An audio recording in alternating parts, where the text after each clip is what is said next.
Para jemaah yang dimuliakan Allah, malaikat adalah salah satu ciptaan Allah, dan Allah ciptakan mereka untuk beribadah, dan malaikat itu sama sekali tidak pernah durhaka kepada Allah. La ya'sunallaha ma amarahum wa yaf'aluna ma yu'marun. Mereka tidak pernah durhaka kepada Allah, semua perintah Allah dilaksanakan. Maka Nabi mengatakan dalam hadis yang dihasankan oleh Imam Ibnu Katsir, ada malaikat sejak Allah ciptakan langit bumi masih ruku sampai sekarang, dan sampai hari kiamat mereka tidak pernah mengangkat kepalanya.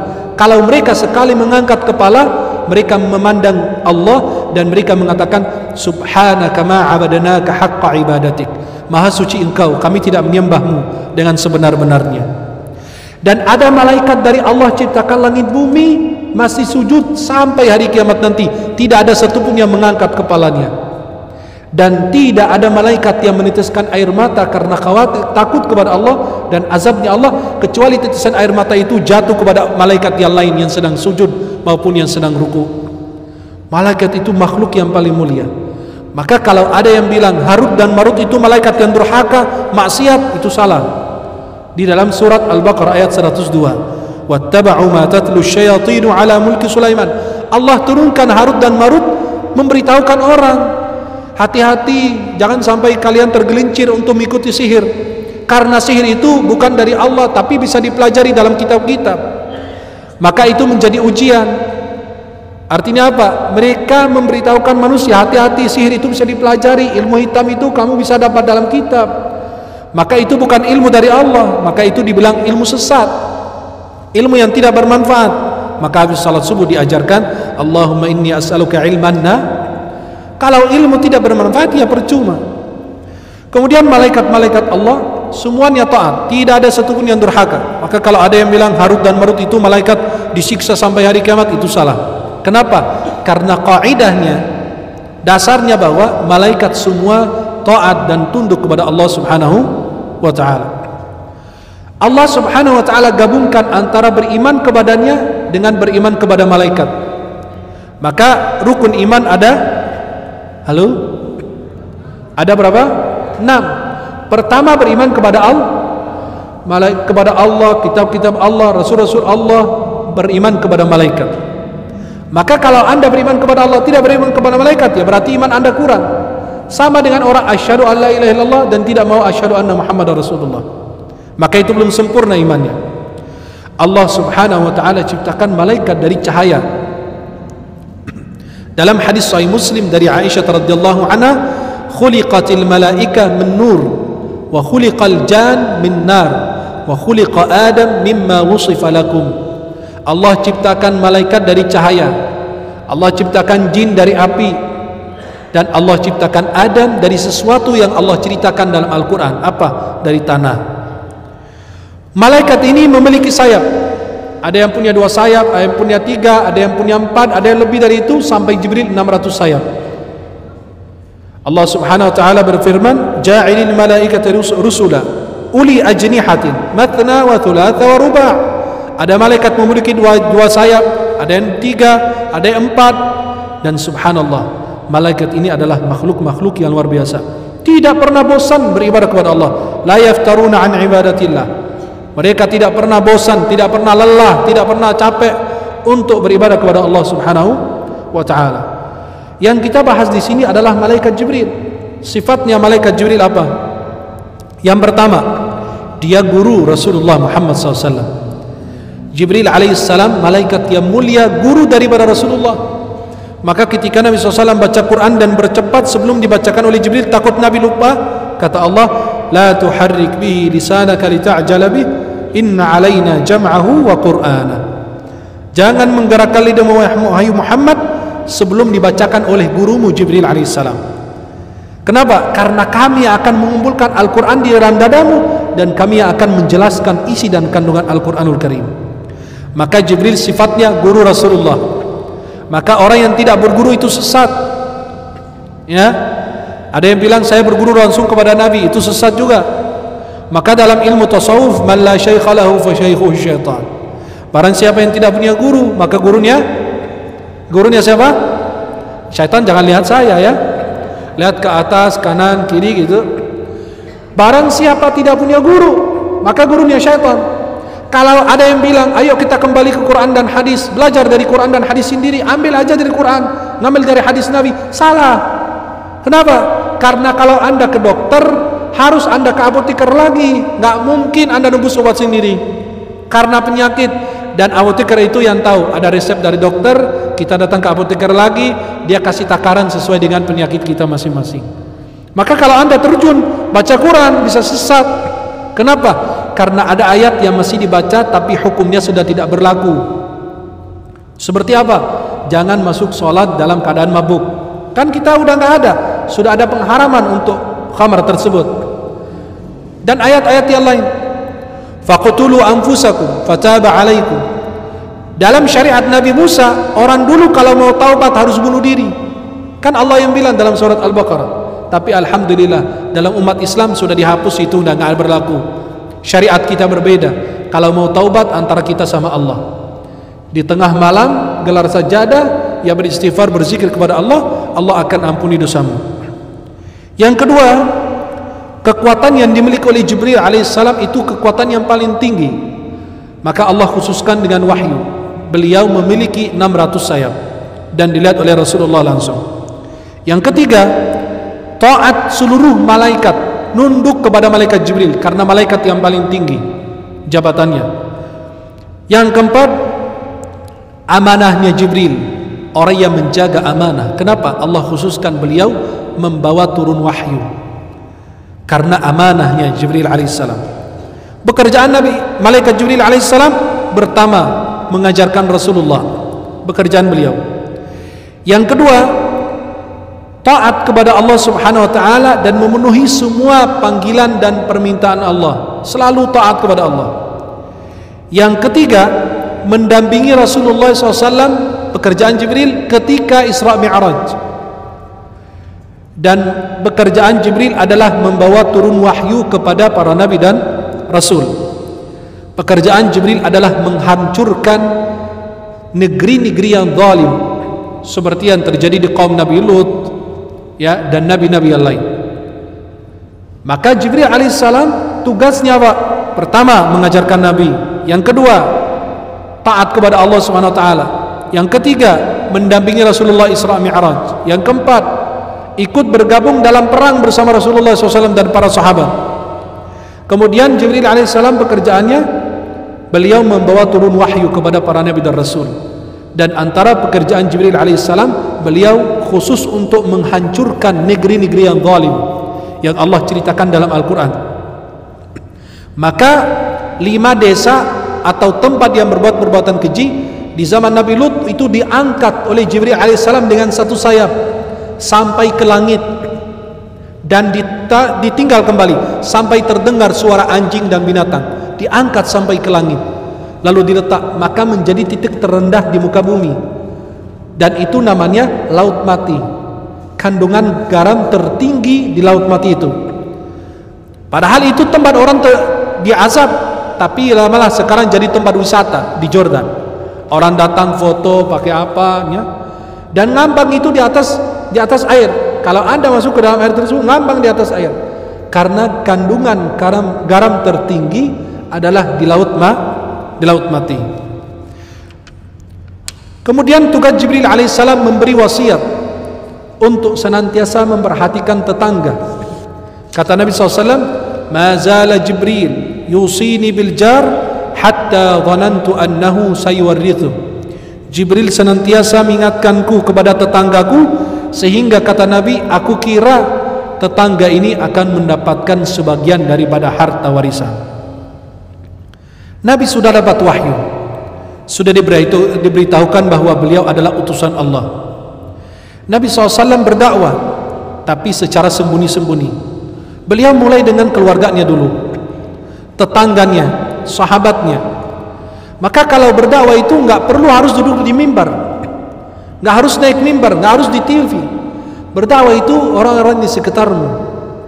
Maka ketika masalah Allah memerintahkan Nabi untuk istri-istri berjilbab, surat Al-Ahzab ayat 59, ya ayyuhan nabiyyu qul li azwajik, hai Nabi katakanlah kepada istri-istrimu, wa banatika, anak-anakmu, wa nisa'il mu'minin yudinina alaihinna min jalabibihin dzalika adna ay yu'rafna fala yu'dain. Hai Nabi, perintahkan istrimu, anakmu, baru istri orang beriman. Nggak mungkin Nabi berbaik ke orang lain sedangkan dirinya sendiri rusak, keluarganya sendiri belum. Maka menjadi suri tauladan untuk orang lain. Istri-istri Nabi ditutup dulu, tertutup jilbabnya. Kemudian anak Nabi, kalau rumah anda sudah rapi, baru boleh ajak orang-orang yang lain. Dan Islam itu agama yang mulia. Wa tawasau bil haqqi wa tawasau, mengajak dalam kebaikan itu pasti banyak tantangan, banyak hambatan. Sok suci, sok alim, dihina, diremehkan, begitu. Maka ayat firman Allah, wa tawasau bil haqqi, ajaklah kepada kebaikan, dan ingat banyak tantangan. Maka perlu apa? Wa tawasau bis sabr, ingat perlu banyak kesabaran. Nabi SAW begitu juga, mengajak orang lain berbuat baik, dihina, dicaci maki. Kotoran kambing, isi perut kambing itu Nabi lagi sujud, mereka taruh tuh di atas Rasulullah. Sayyidah Fatimah radhiyallahu anha bersihkan kotoran tersebut. Lalu Rasulullah Muhammad sallallahu alaihi wasallam mengatakan, la tahzani ya Fatimah fa inna Allah mani'a abaki, jangan bersedih wahai Fatimah, Allah akan menjaga ayah. Maka Rasulullah mulai berdakwah secara sembunyi-sembunyi, mulai dari keluarga terdekatnya.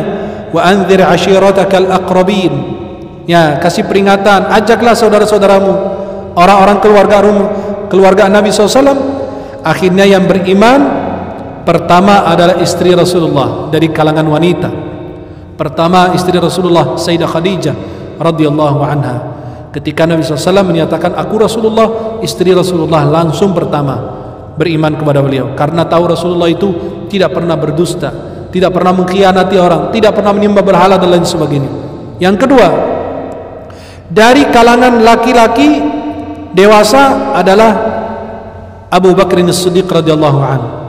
Dari kalangan anak-anak, Ali bin Abi Thalib radhiyallahu anhu. Kemudian sehabis itu yang masuk Islam bersama Rasulullah SAW dari kalangan budak wanita, Ummu Aiman, pelayan Rasulullah yang kita bilang dihadiahkan oleh ayahnya. Karena ketika ibunya Rasulullah wafat, dia bawa pulang Ummu Aiman. Kata Nabi, anti ummi ba'da ummi, kamu adalah ibuku sesudah wafat ibuku. Yang pertama beriman kepada Nabi dari budak laki-laki adalah Zaid bin Harithah, yang dipanggil Zaid bin Muhammad, satu-satunya sahabat yang disebut dalam Al-Quran, dalam surat Al-Ahzab. Itu disebut langsung Zaid, dan dulu dipanggil Zaid bin Muhammad. Allah larang ayatut tabanni, tidak boleh adopsi, tidak boleh menyandarkan nama anak tersebut kepada kita padahal kita bukan orang tuanya. Maka sebutlah Zaid bin Harithah, bukan Zaid bin Muhammad. Maka adopsi itu dilarang dalam agama Islam. Kemudian para jemaah yang dimuliakan Allah Subhanahu wa taala, dan mulailah banyak orang beriman kepada Rasulullah Muhammad sallallahu alaihi wasallam.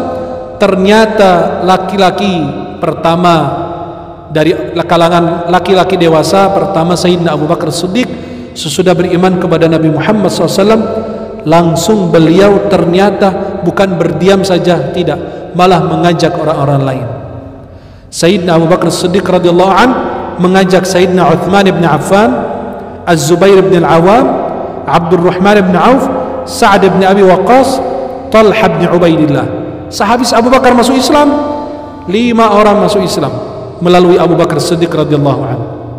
Itulah, kalau anda berbuat baik, ajaklah orang lain berbuat baik.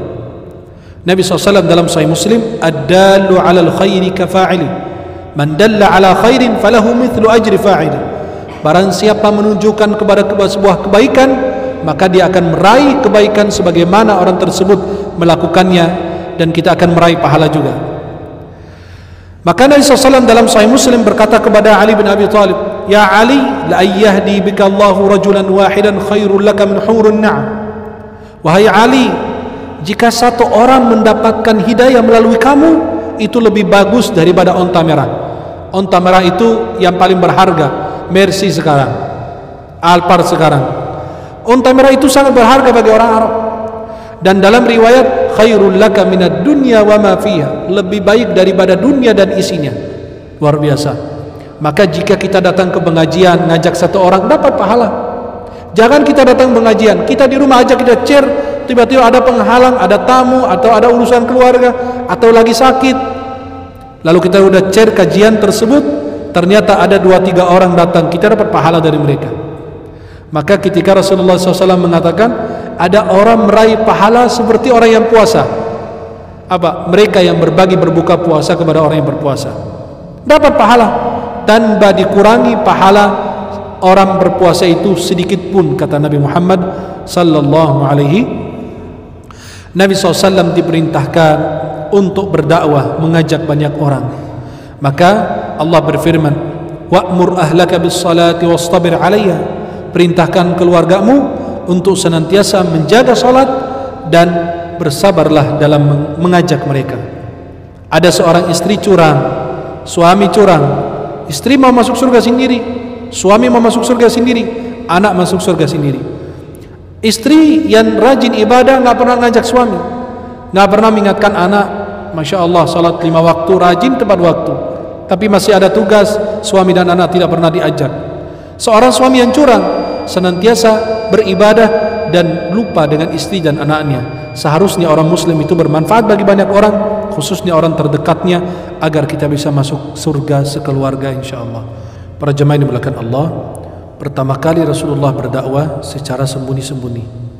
Selama 3 tahun Rasulullah SAW berdakwah secara sembunyi-sembunyi, sehingga datang perintah dari Allah kepada baginda Rasulullah Muhammad untuk berdakwah terang-terangan. Dan mereka di awal dakwah Rasulullah menyakiti Nabi SAW dan para sahabatnya dan orang-orang beriman. Suatu waktu, sehabis 3 tahun berdakwah secara sembunyi-sembunyi, Rasulullah mendaiki gunung atau Jabal As-Safa. Ada Safa dan Marwah. Gunung Safa, Rasulullah SAW memanggil mereka, ya sabaha, selamat pagi, atau memanggil mereka semua suku-suku yang ada pada saat itu. Faqalu man hadha, mereka bertanya, siapa yang memanggil ini? Mereka bertemu semua, berkumpul kepada Rasulullah Muhammad SAW. Kata Nabi, ara'aitum an in akhbartukum anna khailan takhruju min safhi hadzal jabal akuntum musaddiqin. Kira-kira kalau saya beritahukan kepada kalian ada pasukan-pasukan yang ingin menyerang kota Makkah, kira-kira kalian percaya kepadaku? Kata orang yang ada pada saat itu, qalu ma jarrabna 'alaika kadhiba, kami tidak pernah mendapatimu orang yang bohong atau pendusta, pasti Anda orang yang jujur. Rasulullah mengatakan, inni nadhirul lakum baina yaday adzabin syadid, aku adalah utusan dari Allah Subhanahu wa taala kepada kalian dan mengingatkan bahwa nanti ada azab yang pedih buat orang-orang yang tidak menerima dakwahku. Lalu Abu Lahab, paman Rasulullah yang bernama Abdul Uzza, mengatakan, tabbalak alihada jama'atana, celaka bagi Muhammad, apakah karena hal itu kamu mengumpulkan kami? Bubarlah semua. Langsung Allah bela Nabi Muhammad. Nabi tidak marah, Nabi nggak mengancam, nggak tunjuk dia, nggak ngajak ribut. Nabi SAW bersabar, dan Allah langsung membela Rasulullah dengan satu surat yang turun pada saat itu sampai hari kiamat masih dibaca, surat Al-Lahab atau Al-Masad.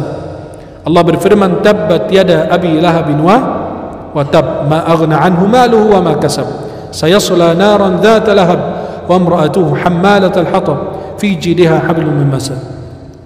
Allah jelaskan di dalam surat tersebut bahwa Abu Lahab dan istrinya akan masuk neraka. Kalau Abu Lahab bisa bertentangan dengan Nabi, itu kamu bilang aku masuk neraka, aku Islam, padahal sampai matinya Abu Lahab dia tidak pernah mengikuti agama Islam. Itu adalah kemukjizatan Al-Quranul Karim.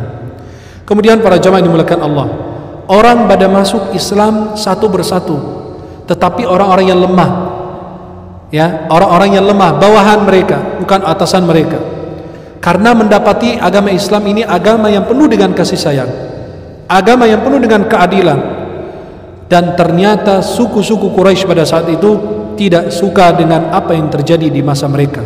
Banyak budak mereka yang keluar atau lepas atau melarikan diri untuk dia mengikuti agama Islam bersama Rasulullah Muhammad sallallahu alaihi wa alihi wa sahbihi wasallam. InsyaAllah di pertemuan yang akan datang kita akan membahas tentang apa yang dilakukan oleh orang-orang musyrik kepada Rasulullah dan para sahabatnya yang beriman. Kemudian pembahasan seputar hijrah pertama ke negeri Habasyah, ke Ethiopia, dan apa yang terjadi hijrah pertama dan hijrah kedua, dan apa yang terjadi dari seorang raja yang beda agama dengan mereka, dan perlindungan yang mereka dapat dari Raja Ashamah atau yang dikenal An-Najasyi. InsyaAllah mudah-mudahan kita semua senantiasa diberkahi dan dimuliakan oleh Allah. Mudah-mudahan yang saya sampaikan ada manfaat. Kita doakan guru kita almarhum Kiai Haji Maimun Zubair yang tadi pagi meninggal di Makkah. Mudah-mudahan beliau husnul khatimah, dan mudah-mudahan kita meraih kematian seperti yang dialami oleh beliau ketika beliau ingin melaksanakan ibadah haji. Beliau dipanggil oleh Allah. Mudah-mudahan kita semua wafat dalam keadaan husnul khatimah. Kita kirimkan pahala bacaan surat Al-Fatihah kepada beliau dan seluruh keluarga kerabat kita yang telah mendahului kita. Ala hadiniya kullanatun salihah. Al-Fatihah. Mudah-mudahan yang saya sampaikan ada manfaat. Barakallahu fikum, jazakumullahu khairan. Subhanakallahumma bihamdika asyhadu an la ilaha illa anta astaghfiruka wa atubu ilaik. Assalamualaikum warahmatullahi wabarakatuh.